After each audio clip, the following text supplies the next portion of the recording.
성경 봉독하는 시간입니다. 함께 보실 말씀은 창세기 46장 1절에서 47장 26절까지의 말씀입니다. 창세기 46장 1절에서 47장 26절까지의 말씀입니다. 우리 함께 46장 1절에서 7절까지 한 절씩 교독하시고 마지막 절 합독하도록 하겠습니다. 46장 1절에서 7절 말씀입니다. 이스라엘이 모든 소유를 이끌고 떠나 브엘세바에 이르러 그의 아버지 이삭의 하나님께 희생 제사를 드리니 하나님이 이 산 중에 이스라엘에게 나타나 이르시되 야곱아 시는지라 야곱이 이르되 내가 여기 있나이다. 하나님이 이르시되 나는 하나님이라 내 아버지의 하나님이니 애굽으로 내려가기를 두려워하지 말라. 내가 거기서 너로 큰 민족을 이루게 하리라. 내가 너와 함께 애굽으로 내려가겠고 반드시 너를 인도하여 다시 올라올 것이며 내 세리 그의 손으로 내 눈을 감으리라 하셨더라.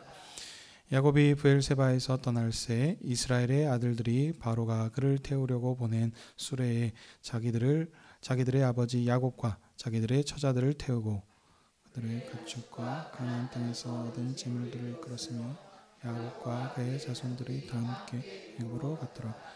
이와 같이 야곱이 그의 아들들과 손자들과 딸들과 손녀들 곧 그의 모든 자손을 데리고 애굽으로 갔더라. 아멘. 자리에 앉아 주십시오.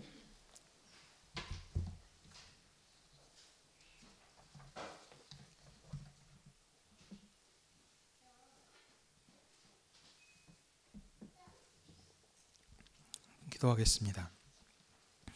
하나님 아버지, 오늘도 주님의 교회를 아버지 앞으로 부르셔서 주님의 말씀을 듣게 하시니 감사드립니다.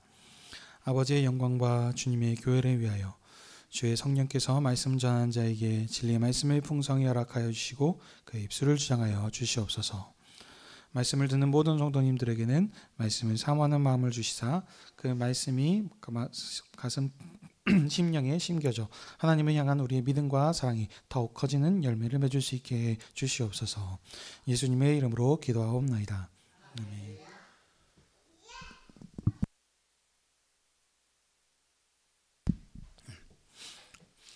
오늘은 창세기 46장 1절에서 47장 26절의 말씀을 가지고 내가 너와 함께 이집트로 내려가리라 하고 제목으로 함께 은혜를 나누기 원합니다. 창세기는 총 10개의 족보로 기록되어 있으며 족보를 통하여 하나님의 생명 언약 역사를 기술합니다. 때문에 족보를 통하여 하나님께서 사람과 맺으신 생명 언약 역사가 그의 상속자들에게 상속되어 계속해서 이어짐을 알 수 있습니다. 창세기의 마지막 족보인 야곱의 족보도 마찬가지입니다. 자, 야곱의 족보의 처음 시작하는 이 특징을 보면 좀 알 수 있는데 그 서두에 언급한 야곱이 가나안 땅 곧 그의 아버지가 거류하던 땅에 거하였으니라고 하면서 이렇게 시작을 합니다. 그래서 이 야곱의 족보의 특징은 야곱이 아버지가 있던 가나안 땅에 거함이 특징입니다. 야곱이 지금 10번째 족보입니다. 그러니까 이전에 있었던 사람들 보시면 그의 조상이었던 아브라함을 하나님께서 부르시고 그에게 가나안 땅을 주시겠다 약속하셨습니다. 그래서 아브라함은 그 약속을 믿고 가나안 땅을 떠나지 않고 그 땅에 거류하였고 그의 상속자인 이삭도 마찬가지로 가나안 땅에 거류하였습니다. 이삭의 상속자도 가나안 땅 상속자인 야곱도 마찬가지로 그래서 가나안 땅에 거류하는 것이 맞습니다. 자, 그런데 오늘 본문 46장에서 47장을 보시게 되면은 이 가나안 땅에 있어야 될 여기 야곱이 이스라엘이 그의 모든 재산과 가족을 데리고 이집트로 내려가는 내용이 되겠습니다. 이스라엘이 아버지 이삭에게 상속받은 가나안 땅을 떠나고 이집트로 내려가려고 할 때 하나님께서 이스라엘에게 나타나셔서 그와 함께 하시고 다시 인도하여 올라오게 하실 것을 약속해 주셨습니다. 자, 그리고 이제 야곱이 이집트에 내려가서 오랫동안 헤어져 있었던 죽은 줄 알았던 이제 요셉을 만나는 장면입니다. 그래서 이제 이집트에 내려가서 거기에서 이스라엘의 가족들이 거기에 이주해서 살게 되는 이야기가 되겠습니다. 자, 이런 흐름 가운데서 오늘 본문을 자세히 좀 살펴보도록 하겠습니다. 자, 46장 1절 보시면 이스라엘이 여지껏 죽은 줄 알았던 요셉이 살아있다는 소식을 들었습니다. 형들이 요셉을 시기하에서 이제 팔았던 것이었는데 이제 죽은 줄 알고 살고 있었는데 살아있다는 소식을 들었으니 이제 이 사랑하는 요셉을 보기 위하여 자신의 모든 소유를 이끌고 이집트로 내려갑니다. 이스라엘이 브엘세바에 이르렀는데 그의 아버지 이삭의 하나님께 희생의 제사를 드렸습니다. 그러니까 하나님 아버지께 해도 될 텐데 그의 아버지 이삭을 여기 강조하고 있는 이런 표현들을 볼 수 있습니다. 뒤에서 더 설명하도록 하겠습니다. 이스라엘이 하나님께 희생 제사를 드린 브엘세바는 어디냐면 가나안에서 이집트로 내려가는 경계에 있는 블레셋 땅입니다. 근데 이곳이 어느 지역이냐? 바로 그의 아버지 이삭이 하나님 여호와께 제단을 쌓았던 곳입니다. 이제 조금 더 나아가면 21장에 아브라함이 또 여기서 아비멜렉과 맹세한 것도 여기 브엘세바 이 지역이 되겠습니다. 자, 먼저 그래서 이삭이 자신의 아버지 아브라함이 팠었던 그 샘들을 빼앗기고 브엘세바에 이르렀을 때 하나님께서 이삭에게 나타나셔서 그에게 아버지 아브라함에게 약속하셨던 복으로 다시 한 번 더 복 주시면서 언약하셨습니다. 예, 이삭은 하나님께 감사하여 제단을 쌓고 여호와의 이름을 불렀던 곳이 바로 여기 브엘세바가 되겠습니다. 자, 그래서 근데 이 브엘세바에 이스라엘이 이집트로 내려가면서 이런 역사에 있는 브엘세바에 그의 아버지 이삭을 따라서 하나님께 희생의 제사를 드렸습니다. 자, 희생의 제사를 드렸던 그 밤중에 하나님께서 이상 중에 그러니까 환상은 꿈이라고 할 수 있죠. 이스라엘에게 나타나셔서 야곱아 야곱아하고 부르십니다. 하나님께서 야곱의 이름을 이스라엘이라 이렇게 바꿔주셨습니다. 그런데도 보시게 되면 여기서 이렇게 어느 때는 야곱이다라고도 부르기도 하고 이스라엘이라 이렇게 기록을 합니다. 근데 여기에서 이 야곱아 야곱아하고 부르신 것은 그 이스라엘 이름이 이스라엘로 바뀌기 전에 하나님께서 베델에 나타나신 그 하나님이시라는 것을 지금 강조하기 위함이 되겠습니다. 자, 그리고 여기서 두 번 야곱 야곱 부르는 것은 강조하는 것도 되겠지만 여기서는 이 친밀한 표현이 되겠습니다. 그래서 하나님께서 이렇게 야곱아 하고 부르시자 야곱은 하나님께 내가 여기 있나 이렇게 대답하며 나아갑니다. 자, 그러니 하나님께서는 이 야곱에게 자신을 드러내시는데 엘로힘의 하나님, 엘로힘은 전능한 하나님을 얘기합니다. 이 전능이라고 하는 것도 이제 그 모든 것을 다 가능하다라는 이런 의미보다도 여기 항상 제가 말씀드리는 것은 이 책은 언약의 책입니다. 그리고 문맥에서 얘기하면은 항상 이 성경에서 말하는 전지전능하다라고 하는 이것은 언약의 신실하신 하나님이십니다. 약속을 지키신 하나님, 그 약속을 위해서 하시는 이런 것을 강조하는 것이지 그런 전능하신다라는 표현으로 이렇게 갖고 와 버리면 모든 것이 가능하면 악할 수도 있으신 분이십니다. 그러니까 이런 어떤 그 오류가 생길 수 있습니다. 그래서 항상 이 성경에서 말하는 것은 언약 안 가운데서 하나님께서 그 언약을 지키시기에 전능하신 신실하신 하나님을 드러내시는 것입니다. 자, 그래서 여기서도 갑자기 뜬금없이 드러난 것이 아니고 그 약속을 지키신 하나님으로 지금 여기 나타나신 것입니다. 그래서 말씀하시길 먼저 그 야곱은 그의 할아버지죠. 아브라함이 이집트로 내려가서 고난을 당했던 사실을 들었을 것이고 또 아버지 이삭에게는 이집트로 내려가는 것을 금한 것을 내려가지 말고 너 여기서 살아야 된다라는 것을 알고 있을 것입니다. 근데 야곱이 자기 아들 요셉이 거기 있다 그러니까 초청해서 이제 기근이기도 합니다. 그래서 이제 그 이집트로 내려는 가야 되겠는데 지금 이 가나안 땅에 있어야 되는 사람이 떠나려고 하니까는 아무래도 지금 이게 맞는 것인가 하는 이런 걱정이 될 수 있는 것입니다. 자, 이런 상황 가운데 하나님께서 야곱을 친밀하게 부르시면서 그에게 말씀하시죠. 이집트로 내려가는 것을 두려워하지 말라라고 하시면서 그에게 위로와 확신을 주셨습니다.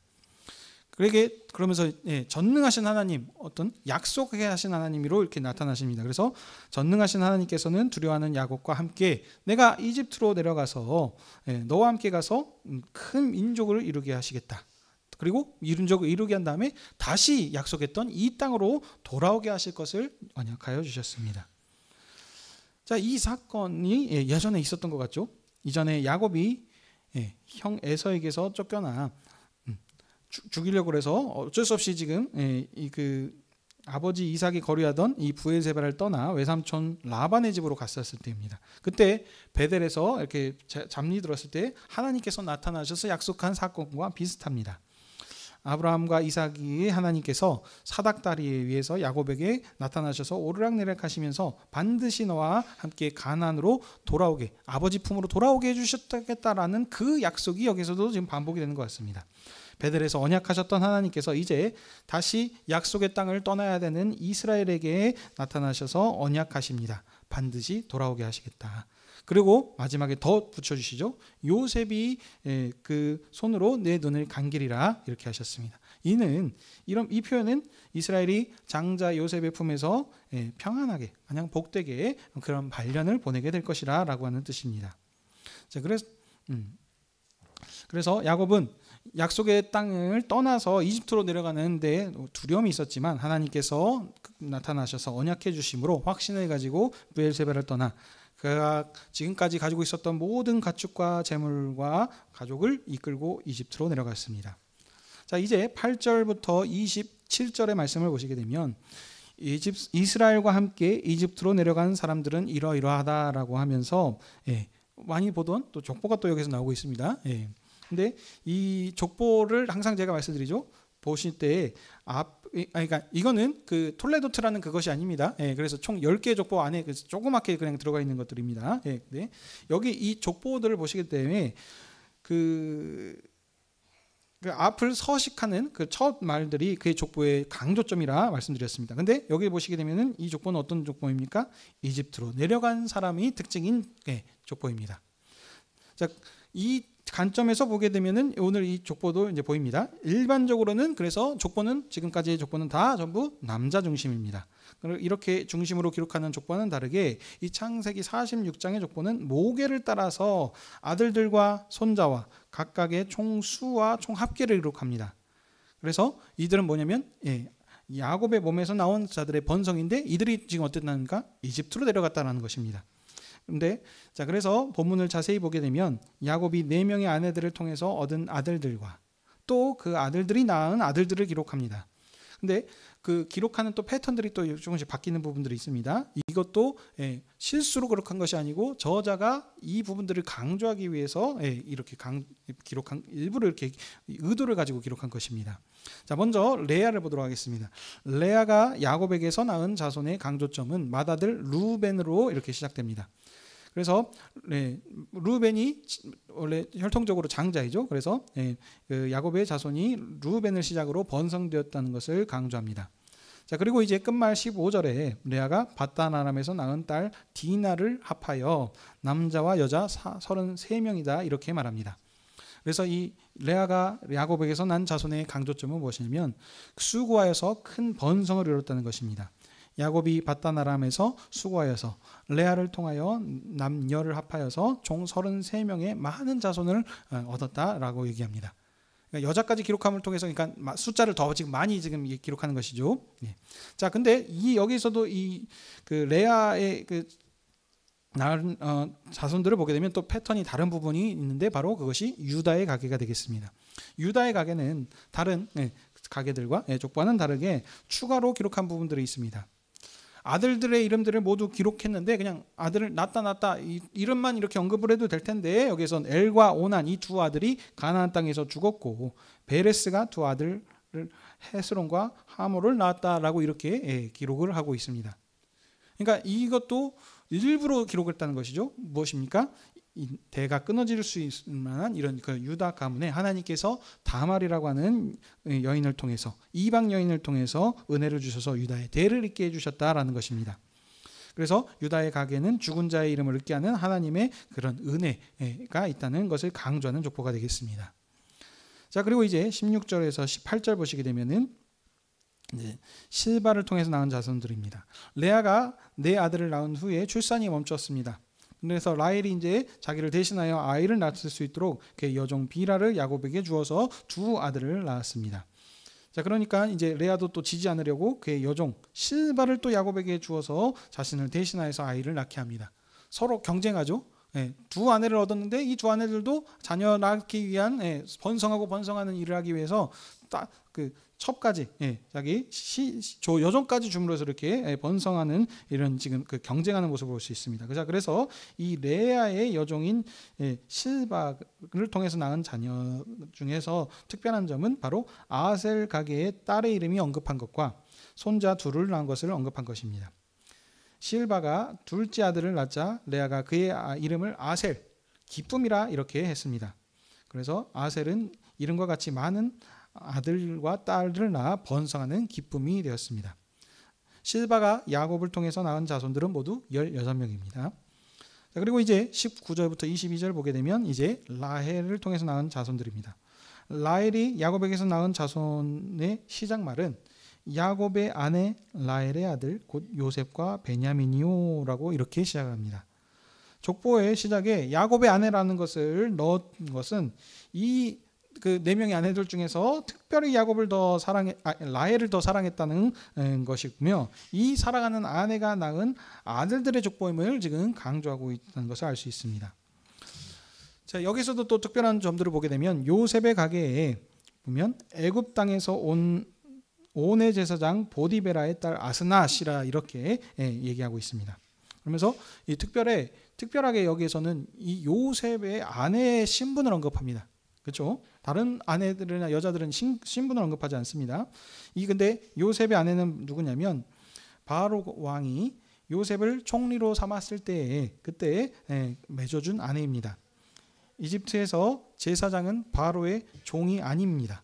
그러니까 제사장은 좀 고귀한, 그러니까 귀족 신분이라고 보시면 되겠습니다. 그래서 바로에게 종이 아니고 녹을 받는 이런 존귀한 신분입니다. 그래서 이집트의 왕들은 대개 왕비를 얻을 때 어디서냐면 바로 이 제사장 가문에서 얻습니다. 이런 문화가 있습니다. 그러니까 이제 유전적인 문제들이 좀 있는 부분들도 있고 그러죠. 왜냐하면 섞이지 않는다 그런다는 걸로 내가 고귀한 신분을 유지하기 위해서. 여튼 요셉의 아내의 신분이 그래서 여기서 언급한다는 것은 이 존귀한 귀족 가문인 것을 언급함을 통해서 요셉의 가게가 이집트에서 존귀한 가문이었음을 이렇게 강조하기 위해서입니다. 자, 라헬이 그래서 야곱에게 낳은 자손들은 모두 14명이 되겠습니다. 그리고 이제 23절에서 25절 보시게 되면 비라를 통해서 낳은 아들들입니다. 비라는 라헬의 여종입니다.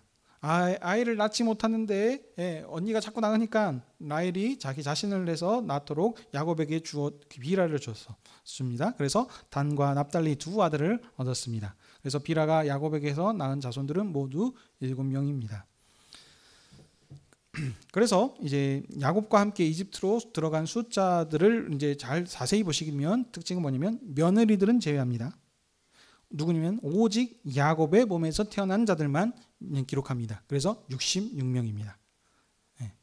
그리고 야곱을 추가해야 되겠죠. 그다음에 그 요셉이 있습니다. 왜냐하면 그 요셉도 이미 지금 이집트에 내려가 있죠. 그리고 그 요셉의 두 아들을 더해서 그러면 총 4명이 추가가 되죠. 그래서 이집트에 내려간 야곱의 가족들은 총 70명인 것을 알 수 있습니다.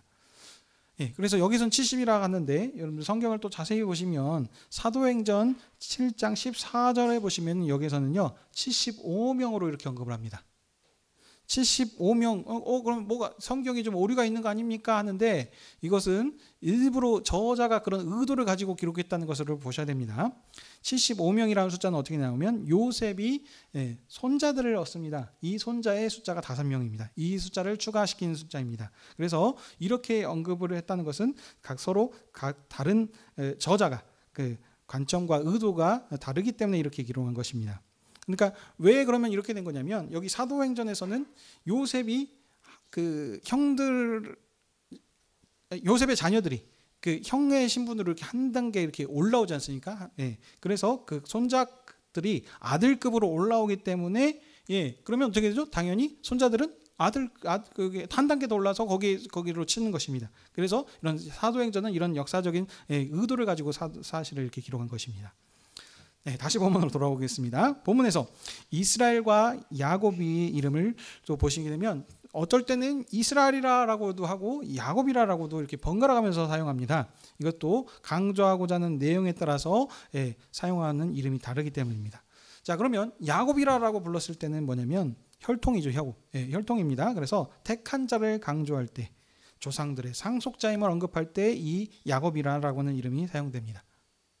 자, 그러면 이스라엘이라고 이렇게 부를 때는 뭐냐면, 이스라엘은 그 하나님께서 새롭게 주신 이름이죠. 그가 가나안 땅의 상속자로 존귀하며 믿음의 사람이며 세상에 복을 주는 사람일 때 이스라엘이라고 하는 이름을 사용이 됩니다. 야곱과 함께 이집트로 내려간 사람들 중에서 며느리나 종들도 있었지만 그들은 계수하지 않았습니다. 오직 야곱의 몸에서만 태어난 자들만 기록했습니다. 왜냐하면 이는 혈통상에 하나님께서 아브라함에게 약속하셨던 복, 바로 생육하고 번성하게 해주셨다는 이런 그 언약의 성취됨, 이런 언약에 초점이 맞춰져서 성경이 기록했기 때문입니다. 이것이 첫 번째고요. 또 두 번째 이유도 있습니다. 이 창세기를 기록한 사람이 누구입니까? 바로 모세입니다. 그래서 모세가 지금 기록했을 때 70이라는 숫자를 의도적으로 강조하고 있는데, 이것은 뭐냐면 창세기를 기록한 모세가 여기 야곱의 족보만 기록한 것이 아니고 이전에 노아의 족보도 기록을 했겠죠. 근데 이 노아뭡니까? 노아의 홍수 때 하나님께서 새롭게 지어져서 그 생육하고 번성하여 온 땅에 충만하라고 했을 때 퍼진 종족의 숫자가 총 몇 종족이었습니까? 70 종족이었죠. 이와 같이 이건 저자가 이런 의도를 가지고, 그러니까 지금 70이라는 숫자는 뭐냐면 완전수 7을 10번 반복한 숫자인 거죠. 그러니까 완전하고 완전하다. 그러니까 그만큼 하나님께서 복을 주셔서 이 야곱의 후손들이 이렇게 번성할 수 있도록 하나님께서 복 주셨다라는 이런 번성함을 지금 강조한 것입니다. 근데 이 아들들이 야곱의 아들들이 아브라함의 복의 완성자로서 12아들입니다. 근데 이 아들들이 번성하였더니 그래서 70인명이 되었습니다. 그래서 이 70명이 그 노아의 후손들이 퍼져서 그 세상에 가득 찼던 것처럼 이집트에 번성하여서 충만하게 될 것을 이렇게 의도적으로 연결해서 기록하고 있는 것을 알 수 있습니다. 야곱이 이제 이렇게 내려갔는데 내려가기 전에 유다를 요셉에게 미리 보냅니다. 많은 사람들 중에서 유다를 먼저 보낸 것은 그가 지금 그 장자권을 가지고 있기 때문이죠. 원래는 형 루벤인데 그는 아버지의 침상을 더럽힌 일로 시몬과 레위 둘째 셋째는 디나 사건으로 할례를 이런 사건을 통해 가지고 크게 사륙했던 것으로 그들은 장자권에서 멀어졌습니다. 그래서 넷째였던 유다가 그런 장자권자가 되었기 때문에 그런 일들을 지금 계속해서 주도적으로 하고 있는 걸 볼 수 있습니다. 그래서 유다가 먼저 가서 이렇게 요셉한테 이제 얘기를 해주니까 이제 아버지가 오신다는 소식을 듣고 요셉이 이제 수레를 타고 고센으로 나와서 아버지를 만납니다. 요셉이 그의 아버지 이스라엘을 만나자 서로 한동안 껴안고 울었습니다. 그렇죠? 얼마 만에 지금 보는 것입니다. 그러면서 지금 얘기하기를 이스라엘이 이렇게 얘기하죠. 너를 보았으니 내가 지금 죽어도 족하다라고 하면서 지금 야곱이 얼마나 평소에 이 죽었다 생각했던 요셉을 그리워했는 줄 알 수 있습니다. 이 죽은 줄 알았던 아들이 20년 만에 이렇게 만났으니 그 만남이 얼마나 더 감동적이었음을 알 수 있습니다. 근데 이때가 그러니까 한 17살쯤에 내려가서 감옥에 3년 있었고 국무총리로 되었을 때가 한 30세니까 약 20년 되는 거죠. 근데 이 30세라는 나이가 예수님께서 공생애를 또 시작했었던 그 나이와도 같습니다. 요셉은 이제 아버지와 이렇게 진한 인사를 나눈 후에 이제 그의 형들과 아버지의 가족들에게 자신의 계획과 바로에게 할 말들을 일러줍니다. 요셉은 바로에게 올라가서 가나안 땅에 있는 형들과 아버지의 가족이 이제 내게 왔을 때 그때 이제 보이게 되겠죠. 바로 왕이 직업을 묻거든 그 형들과 우리 가족들은 대대로 목축하는 자들로서 우리가 가지고 있는 모든 양과 소와 그런 소유를 가지고 이끌고 왔다라고 이렇게 말하라고 합니다. 그렇게 되면은 이집트 사람들은 목축업을 부정하게 여기기 때문에 부정하는 것은 같이 가까이 가지려고 하지 않죠. 그래서 자신들과 떨어진 고센 땅에 살 수밖에 될 것이라는 그런 필연성을 지금 여기서 얘기하고 있습니다. 이는 그러니까 요셉이 지금 의도적으로 이런 모든 일들을 합니다. 그렇죠? 흉년을 대비했었던 지혜로운 요셉입니다. 이번에도 이 애굽으로 온 가족이 이주할 때 어떻게 행할 것일까를 미리 대비책을 마련해 두고 있는 것입니다. 그래서 어떻게 말을 함을 통해서 그 좋은 땅을 얻을 수 있도록 하는 그렇게 준비하는 모습이 되겠죠. 근데 이 일을 하는데 하나님께서 요셉과 함께 하셨습니다. 그래서 형통케 하시는 부분들을 알 수 있죠. 온 이스라엘 가족을 이집트 땅으로 이주할 때도 또 그 야곱과도 약속을 하셨습니다. 내가 너와 함께 이집트로 내려가서 그러니 걱정하지 말아라. 그래서 이스라엘이 그 목축하기에 좋은 고센 땅을 하나님께서 그들에게 허락을 해주신 겁니다. 근데 또 이 고센 땅이 좋은, 그들이 지금 목축하고 있기 때문에 더할 나위 없이 좋은 땅이기도 하면서 또 이곳이 어디냐면 바로 이집트와 거리가 있습니다. 좀 그렇기 때문에 그 서로 구별되어서 살기 때문에 이집트와 연합하지 않고 서로 자기의 정체성을 지키면서 이렇게 살 수 있는 이런 지금 지역이 되겠습니다. 이제 47장 보시면 이제 요셉이 형들 5명을 택하여서 바로 왕 앞에 인사를 드리는데 여기서도 5명을 택하죠. 그 전에도 5이라는 숫자 있습니다. 그 베냐민에게 5배나 더 줬다. 이 5배라고 하는 것은 이집트에서 완전수입니다. 그래서 이집트인들이 좋아하는 숫자이기 때문에 바로 왕한테도 5명을 이제 좀 쓸만한 사람들을 대표로 이렇게 선발해가지고 이렇게 세운 거겠죠. 그래서 바로 왕이 요셉이 말하는 것처럼 이제 생업을 물으니까 형들은 요셉이 일러준 대로 목축업이 한 사람들이라고 합니다. 그래서 또 덧붙여서 얘기를 하는데 가나안 땅에 기근이 심하여서 종들이 양떼를 칠 곳이 없습니다. 목축업을 하는 사람들인데 그래서 우리가 이곳에 우거하러 왔다라고 합니다. 그러면서 우리에게 고센 땅을 살게 해주십시오라는 이런 청을 합니다. 여러분 여기서 잘 보셔야 됩니다. 우거하러 왔다라고 합니다. 우거는 무엇이냐면 정착하는 것이 아닙니다. 나그네로서 임시 거주하는 것을 뜻합니다. 이 사람들이 여기에 이주 와가지고 여기가 이제 내가 평생 살 땅입니다라고 온 것이 아니고 잠시 지금 기근을 피해서 우리가 이곳에 내려왔다라는 것을 지금 얘기하는 것입니다. 7년에 6년 동안 가나안 땅은 물론 사람은 물론 가축들이 먹을 소목과 물이 메말랄 만큼 극심한 이런 지금 흉년 가운데서 하나님께서 야곱의 가족들을 기억하셔서 지금 요셉을 통해서 이집트로 지금 인도해 주시는 것을 우리가 볼 수 있습니다. 이집트 사람들이 그러면 왜 목축업을 부정하게 여겼냐면 여기 나일강에 아시죠? 삼각주. 그러니까 그 아주 4대 문명이 시작될 수 있도록 이렇게 농업이 발달한 곳입니다. 그러니 목축업과는 거리가 있는 것이죠. 그래서 근데 이 이스라엘은 유목민족으로서 목축업을 하고 있기 때문에 이런 모든 것이 지금 하나님의 섭리와 인도하심으로 지금 일들이 된 것입니다. 그래서 이 바로 왕이 보니까 너희들이 목축업을 잘한다고 하면은 내가 가지고 있는 목축들도 너한테 맡길 테니 좀 해라라고 하면서 자신의 가축을 관리할 수 있도록 이렇게 합니다. 그래서 이 모든 것이 지금 요셉이 계획한 대로 이루어졌음을 알 수 있습니다. 자, 그리고 이제 요셉이 아버지 야곱을 바로 왕 앞으로 인도합니다. 그래서 이제 야곱이 바로 왕을 축복하는데 이는 그 왕을 향한 인사말이 아니고 여호와 하나님과 오랜 세월 동안 동행한 자의 권세 있는 축복입니다. 자, 이 부분들은 뒤에서 더 설명할 텐데 바로 왕이 야곱에게 나이를 묻자 그가 얘기하죠. 내 나그네 길이 세월이 130년입니다. 장수했죠. 근데 내 나이가 얼마 못 됐는데 조상의 그 연조에 미치지 못하나 험악한 세월을 보냈다라고 이렇게 얘기합니다. 자, 이런 지금 이 모습들을 봤을 때 바로 왕의 그 야곱의 나이를 묻는 것은 단순히 그 나이가 얼마나 되었냐는 호기심이 아니라 그 야곱이 걸어온 인생과 교훈을 듣고 싶어하는 의도가 있을 수 있음을 우리 야곱의 대답을 통해서도 알 수 있습니다.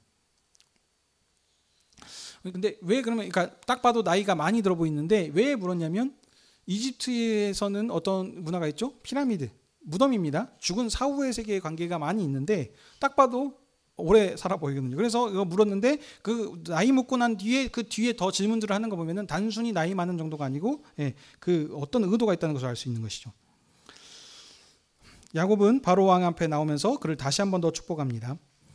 요셉은 바로 왕의 명령대로 가족들이 살 수 있는 곳에서 고센 지역 중에 가장 좋은 라암셋을 주었습니다. 여기 이제 기록에 따르게 되면 라암셋은 야곱 가족이 거주할 당시에는 존재하지 않았던 때입니다.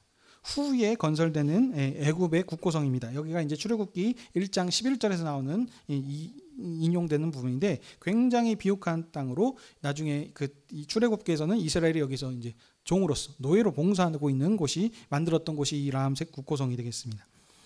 그러나 모세가 출애굽 당시에 백성들이 쉽게 이해할 수 있도록 일부러 그러니까 여기 람셋이라고 하는 것을 줬다라고 언급을 하는 것입니다. 이 당시 지금 요셉이 갔을 때는 람셋이라는 것이 없어요. 근데 모세가 지금 기록을 했습니다. 누구한테? 출애굽한 이스라엘 백성들한테. 그러니까 그들이 이해할 수 있는 명을 이렇게 일부러 언급을 한 것이죠.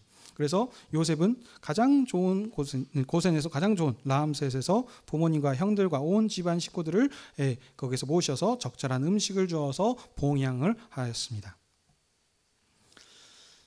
자, 그런데 이제 13절부터 26절 마지막 부분인데요. 이 금동 지방의 대흉년으로 기근이 심하여서 이집트 땅뿐만 아니라 가나안 땅은 물론 그 근동 사방 지역에 먹을 것이 없습니다.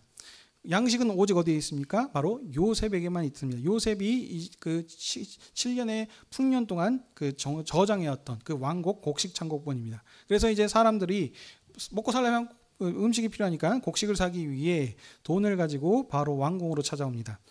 근데 그래서 그 돈을 사고 곡식을 사 먹는데 이것도 하루 이틀이지. 나중에 가다 보니까 이 돈이 떨어지죠. 그래서 이제 가축을 팔아서 이제 곡식으로 바꿔 먹습니다. 그래서 가축도 다 팔아갔습니다. 근데 가축은 그럼 누가 키우죠? 이스라엘. 그 가족들이 다 이제 키우면서 하겠죠. 자, 그래서 그것으로 이제 또 한 해를 또 버텼습니다. 근데 또 해가 바뀌니까 이제 돈도 떨어져, 가축도 없습니다. 이제 뭐 있을 건 뭡니까? 자기 집문서랑 자기 몸뚱이밖에 없는 것이죠. 그래서 사람들이 몸과 땅밭을 이제 그들의 토지와 몸을 바로 왕한테 팔립니다. 그래서 요셉은 이제 그것을 땅을 먹을 것과 종자로 이렇게 바꿔주는 모습을 볼 수 있습니다. 그래서 이런 6년 동안 요셉에 의해서 이집트의 모든 땅이 바로 바로 왕의 소유가 되었음을 말하고 있습니다. 이 당시의 이제 문화들을 좀 보게 되면 당시 토지제는 개별 소유제입니다. 내 땅입니다. 근데 때문에 그래서 바로 왕도 아무리 왕이지만 개인의 토지를 마음대로 할 수 없었습니다. 근데 이 7년의 대흉년 기간 동안 모든 토지들이 왕의 소유가 된 것입니다. 근데 그 중에 예외가 있었으니 바로 제사장들입니다. 왜냐하면 제사장은 바로의 녹을 먹는 사람들이었기 때문에 국가가 주는 돈과 곡물이 있었기 때문에 자신들이 가지고 있는 토지를 따로 팔지 않아도 되었던 것이죠. 요셉은 백성들에게 사들인 토지를 통해서 새로운 토지법과 조세제도를 만듭니다. 그래서 7년의 대흉년이 끝나는 마지막 해에 백성들에게 종자를 주어서 땅에 종자를 뿌리게 하는데 그 종자를 주는 조건으로 수확량의 5분의 1은 바로에게 상납하고 나머지 4분의 5는 그 종자와 그들의 양식을 삼도록 합니다. 자, 이 모습을 보게 되면 어떻죠?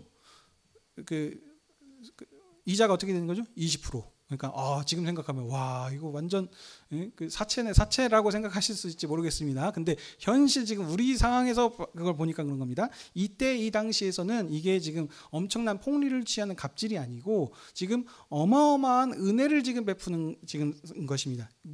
요셉이 있었기 때문에 지금 이런 법들이 나오는 것입니다. 그 당시의 국가들의 조세대로를 보게 되면은 반 이상 걷어가는 것이 일반적이었습니다. 근데 그에 비하면 요셉이 만든 제도는 얼마만큼 백성을 배려하고 하는 이런 관대한 법인 것을 알 수 있습니다. 백성들이 먹을 것이 없어서 죽게 된 상황인데 요셉의 이러한 관대한 조치는 큰 은혜였던 것이죠. 그래서 백성들은 자발적으로 이렇게 협박해서 하는 것이 아니고 내가 종이 되겠습니다. 바로의 종이 되겠습니다라고 하면서 요셉의 조세대로를 감사하게 받아들여서 소장령이 되는 것입니다. 그전에는 개인이 주인이었는데 이제 소장령이 되는 것이죠.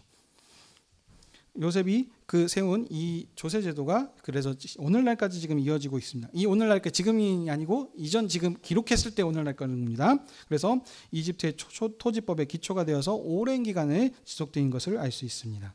자, 오늘 본문은 좀 길었지만 그 내용들을 자세히 살폈습니다. 자, 그러면 이제 이걸 통해 가지고 무엇을 말하려고 하는지를 우리가 이제 공부해야 됩니다. 그렇죠? 이집트의 그 생활 방식들을 우리가 이해하려고 하는 것인가? 이런 토지 제도를 있었구나라는 단순한 과거 역사를 배우는 것이 아니죠. 또 우리가 이런 것들을 우리가 그 QT로 적용을 하게 되면은 하나님께 이렇게 순종하고 했더니 하나님께서 이렇게 복 주셨더라. 그러니 우리도 이렇게 복 주시게 이렇게 하나님께 순종하면서 열심히 살아야 되겠다라는 어떤 그런 정도의 큐티들이나 적용들을 하는 경우도 있습니다. 하지만 제가 그래서 계속해서 매번 할 때마다 서원해서 말씀드립니다. 성경은 단순히 우리에게 어떤 도덕적인 경험과 이런 것들을 얘기하려는 것이 아니다. 언약의 책이다. 약속의 책이다. 그래서 그 약속이 상속자에게 어떻게 상속이 되었고 하나님께서 그 약속하신 약속을 어떻게 이루셨는지를 말하기 위해서 이 말씀이 기록되었다라는 것을 계속해서 강조하고 있습니다. 오늘 이 야곱이 족보입니다. 그는 가나안 땅에서 있어야 되는데 이 가나안 땅에 지금 왜냐하면 그 땅을 지금 기업으로 받았기 때문입니다. 약속을 지켜서 이 땅에 있어야 되는데 지금 이 땅을 떠나야 되는 상황이 벌어졌다는 것이죠. 그래서 이로 인해서 근심하고 있을 때 하나님께서 그의 아버지 하나님으로 나타나셔서 언약을 지금 상속시키는 겁니다. 전능하신 하나님, 약속을 지키시는 언약의 신실하신 하나님으로 나타나셔서 걱정하지 말아라. 이 모든 것이 내가 작정하고 계획하신 내 아래에 있는 것이다. 그러니 두려워하지 말고 내가 너와 함께 이집트로 내려갈 것이니 이집트로 내려가는 것을 두려워하지 말고 가라. 거기서 내가 너를 큰 민족으로 이루게 하는 이것이 하나님의 계획하신다라는 것을 그에게 말씀해 주신 것입니다. 그리고 두 번째, 가서 반드시 돌아오게 해주실 것을 지금 약속합니다. 왜냐하면 거기에 큰 민족을 이루었는데 거기서 돌아오지 않으면 하나님의 약속이 지금 깨지는 것이죠. 왜냐하면 하나님께서는 그에게 이 땅을 그들에게 주실 것을 지금 아브라함과 이삭과 야곱에게 지금 약속하셨기 때문입니다. 그래서 이 약속을 다시 이루실 것을 그의 환상 중에 나타나셔서 다시 한 번 더 그에게 약속해 주신 것입니다. 그래서 야곱이 그의 온 가족들 70명 그래서 내려갔다는 것을 이 70인 숫자들이 단순한 숫자가 아니었죠. 그래서 하나님께서 얼마만큼 그들을 이렇게 생육하고 번성하게 복주셨는지, 그래서 그 70이라는 숫자가 이집트에서 얼마만큼 풍족하게 온 그 땅을 가득 메울 만큼 번성하게 하나님께서 하실 것인지라는 것을 우리가 지금 알 수 있습니다. 그리고 그 땅들이 이스라엘이 야곱이 그 땅에 내려갔을 때 하나님께서 모든 것들을 다 예비해 놓으셨습니다. 지혜로운 요셉을 통해서 지금 그들이 살기 좋은 목축하기에 가장 좋은 것을 하나님께서 이미 다 예비해 놓으셨고, 그 예비한 것이 그냥 단순히 그들에게 잘 먹고 잘 사는 정도가 아니고, 그들이 생각해 보십시오. 지금 이 당시에 이집트는 지금으로 치면 미국입니다. 미국이 얼마만큼 잘 살고 선진국입니까? 촌동된 사람이 서울만 가도 하는데 이집트의 그 지금 첨단, 한마디로 지금 어떤 모든 사람들이 다 지금 이집트로 유학 가야 되는 이런 상황입니다. 그들이 지금 촌에서 목축업을 하고 있던 자들이 그 화려한 문화들과 이런 것들을 봤으면 그냥 쉽게 동화되기가 쉽죠. 그러면 하나님의 언약 백성으로서의 사명들이 잊어버리게 되는 것입니다. 그래서 하나님께서 그들에게 목축하기에 가장 좋은 땅을 주셨을 뿐더러 그들과 동화되지 않고 그들의 정체성과 사명을 유지하면서 살 수 있도록 이렇게 하나님께서 모든 것들을 예배해 놓으신 것입니다.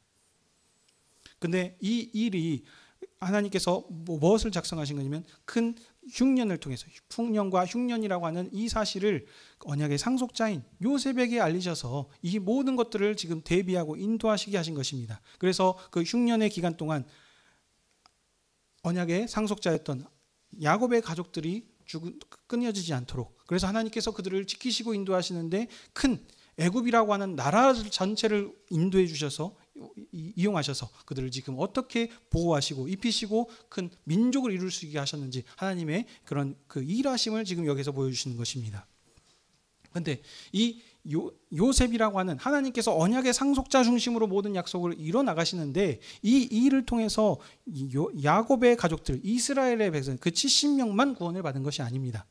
그로 인하여서 그 토지법을 제정하고 함을 통해 가지고 거기에 그 굶주리고 가난한 자들, 힘없는 자들, 그들도 지금 요셉을 통해서 그 흉년 가운데서 함께 구원을 받게 하는, 이렇게 하나님께서 이 언약 역사를 이루어 가시게 하시고 그 복이 다른 민족들에게도 퍼져갈 수 있도록 이렇게 하나님께서 구원 역사를 진행해 가신 것입니다.